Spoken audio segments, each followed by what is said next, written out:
Hi guys, how's it going? So in this video what we're going to look at is when you're doing the Rockschool Grade Debut, we're just going to look at all the things you've got to do after you've got your tunes. So your tunes are 20 points each, so that adds up to 60 points because you've got 3 tunes. The whole thing is out of 100 points. So we've got things like scales and chords, general musicianship questions, and questions about the guitar. So I'm going to go for the scales and chords and the questions and just bits of the guitar, so you know what you've got to need to know for the exam. So first of all, we're going to start off with, we're going to do the C major scale, basically starting off on string 5 fret 3, and I'll just go very slowly. When you play, you've got to be able to play up to the speed of 65 beats a minute and have a click on going like that. But I'm just going to slowly go through this scale. So we're starting on string 5 fret 3, follow the tab or the notation, and here we go.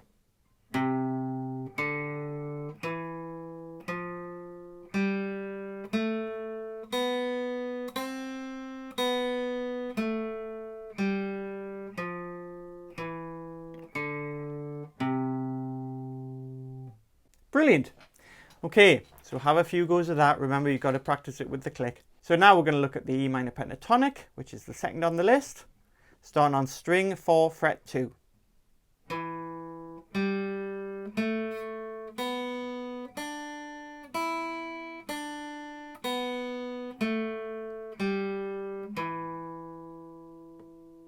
And lastly, the third scale you've got to know is the A minor pentatonic, starting on string 5 by itself.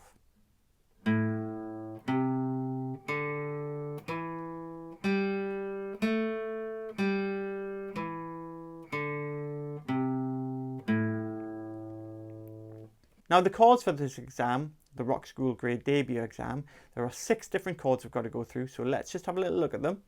We've got the A chord, so your second finger is going to go on string 4 fret 2, third finger is going to go on string 3 fret 2, little finger on string 2 fret 2. You can use the first, second and third fingers if you like, and you just need in this exam to play from string 4 down. But I'd probably advise playing from string 5 down because that'll get used to playing the full open A chord. But if you're struggling, you can just go from string 4. That's what they're looking for. Next, we've got the D chord. First finger on string 3 fret 2, second finger on string 1 fret 2, third finger on string 2 fret 3. Play from string 4 down. And that is the D chord. Now the C chord for the grade debut only uses part of the full C chord. So the full C chord would be first finger on string 2 fret 1, second finger on string 4 fret 2, and third finger going on string 5 fret 3. Now in this exam, you really only need to have these 2 fingers down. So you only need to play from string 4. But if you can try and learn it with the third finger, because if you're going to continue on to any other exams, you're going to have to learn to play the full open C chord.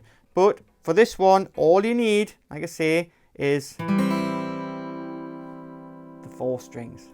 Right, fourth chord, we've got an easy G. I call them easy Gs. Now all you've got to do is you've got to have your third finger on string 1 fret 3, and you just play through 4 strings. That is simple enough. Then we have a full open A minor chord. Your first finger's got to go on string 2 fret 1. Your second finger's got to go on string 4 fret 2. Your third finger's got to go on string 3 fret 2. And you just play from string 5 down. Remember to use the very tip of your fingers and get nice clear notes. If you're getting the sound of, and there's a few muted notes, make sure that no finger is leaning against on any other string. And just make sure you got the tips of your fingers, so no fingers are kind of nudging any other note. And the last one, we have a full E minor, which is second finger on string 5 fret 2, third finger on string 4 fret 2, and it's all the strings. Now while we're here, we may as well do the acoustic riff. I'm not going to put the music on, although there is a link on my website to the full track and backing track, but you should have been able to download that when you bought the book. Okay, so we're starting on string 5 on its own, and we're going. Then Now on the book, it just has a single note in the second, third and fourth bars. Now what they're expecting you to do is, they're meaning for you to move the whole riff, so the whole shape, up a string, as in going on to starting on string 4. So they're giving you the starting note. So in this case, we're going up to string 4. Then you return to the original one. Then back to string 4. So that's why those bars are clear. If you're a bit confused and you're thinking, oh, you've just got to play one note. You don't, you've got to change the position of where you're starting from. So I'll just play that through. Obviously, you've got to practice it with the full track and then work on practicing it with the backing track. So let's just get going. I'll change to the 4th string, back to the original.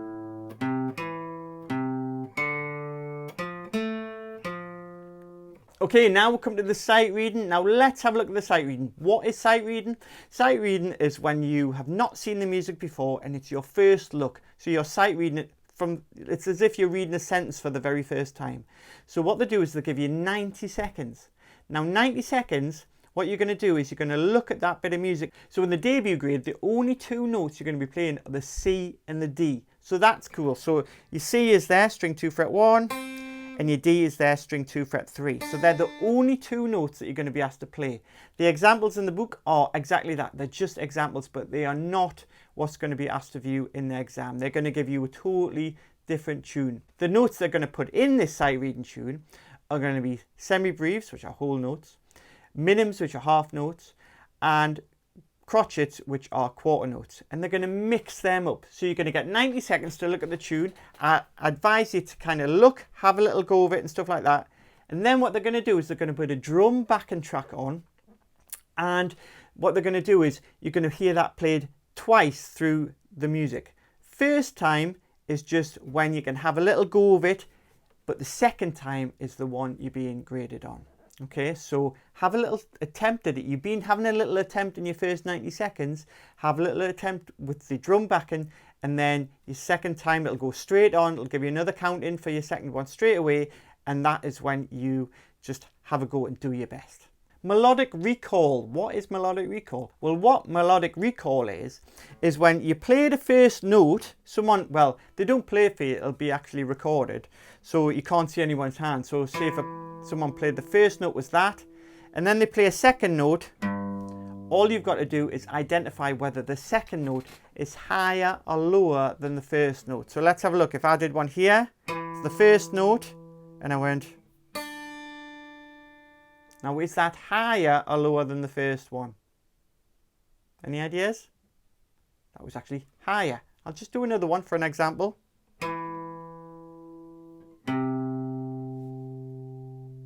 Was that higher or lower?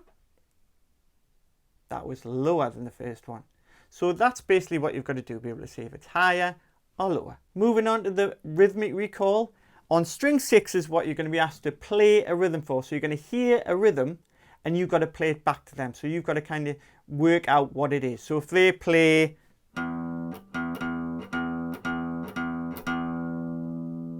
so you'll hear it twice. So if it was,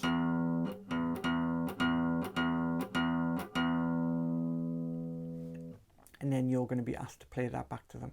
This is all points. All these things are adding up points. This is within the 40 points that have the rest. So your 60 points for your tunes, and your 40 points are all these extra little bits. So it's great just to kind of gather extra points for a better result. So then we've got the musical knowledge.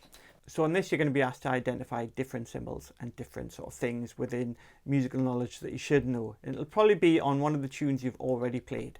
So the first one, you're going to be asked this question. Now, can you identify what that is? That is the stave. The 5 lines and 4 spaces that music's written on. Right, next, can you identify this? That is tablature. So that is where you have the strings, which are the lines, and the numbers. Next thing, you have a symbol to be able to recognize, which is this. Can you tell me what that is? It is a treble clef. And there are two different types of notes you've got to identify. This one, which is a minim or a half note. You can say either. It's got two names. And finally, this note here. What type of note is that? That is a crotchet, or sometimes called a quarter note. Okay, so, and it might be advisable to remember that minims or half notes are worth 2 beats, and crotchets, or if you want to call them quarter notes, they're worth 1 beat each. Because you never know, an examiner might go, oh, by the way, how many beats is that? And you want to be like, oh, that's 2 beats if it's a minim, or 1 beat if it's a crotchet. Okay, and the last question is some instrument knowledge. Now, it's quite simple, but we're just going to go through this because sometimes people get a little bit caught out of this. But if you just get used to practicing what these things are on your guitar, then you will be ready. So first one, can you identify what this is on the guitar? That is the neck of the guitar. Can I identify what this is? All of this. That is the body of the guitar. Can I identify what this is? Just keeping the strings up here. That is the bridge of the guitar. And finally, can I identify what these things are called here? I'll give you a minute. Well, not quite a minute. They are the tuning pegs. Okay, feel free to go back over them. The more you get used to kind of hearing the question asked, so if you want to go back and look at this, just you get used to sort of what things are. Now what I'm going to do is I'm going to do an alternative thing here. I'm going to say the name of it and you're going to identify what it is. So if I said to you, where is the bridge of the guitar? Then you point to the bridge of the guitar on your guitar. And hopefully you will be pointing to this thing here. If I asked to point for you to find out where the neck of the guitar is, that is this thing here. Okay, if I asked you to find me where the tuning pegs of the guitar are, so you can find them on your guitar, that's these things here. And lastly, where the body of the guitar is. Can you find the body of the guitar? You'd be amazed sometimes people just go a bit blank. If you get used to asking these questions, then that's great. This is the body of the guitar. So I hope that all helps, because sometimes it's nice to have a little bit of an explanation of what is happening in an exam, especially when this probably is going to be your first exam that you're doing. So good luck with your exam. Feel free to watch this video over and over again. If there's something you're not quite clear on, just ask me in the comments, and no bother, I'll sort of go over something. And just let me know how you're doing. Let me know how you did in your exam. And I will see you later. And I'll probably do one for some more of the grades as well. So until next time, see you later.